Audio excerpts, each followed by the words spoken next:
फरमान मुस्तफ़ा सल्लल्लाहु तआला अलैहि वसल्लम है, अगर किसी ने एक दिन नफल रोज़ा रखा और ज़मीन भर सोना उसे दिया जाए, जब भी इसका सवाब पूरा ना होगा, इसका सवाब तो क़ियामत ही के दिन मिलेगा।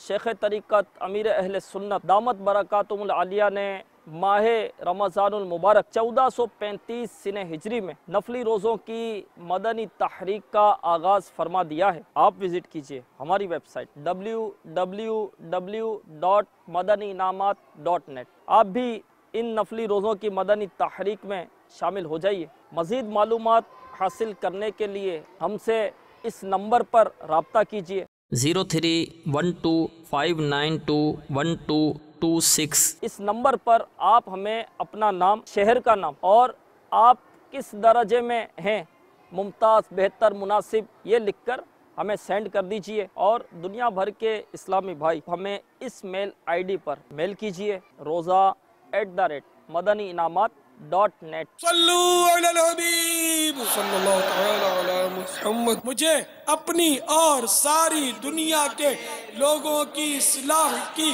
कोशिश करनी है इंशाअल्लाह।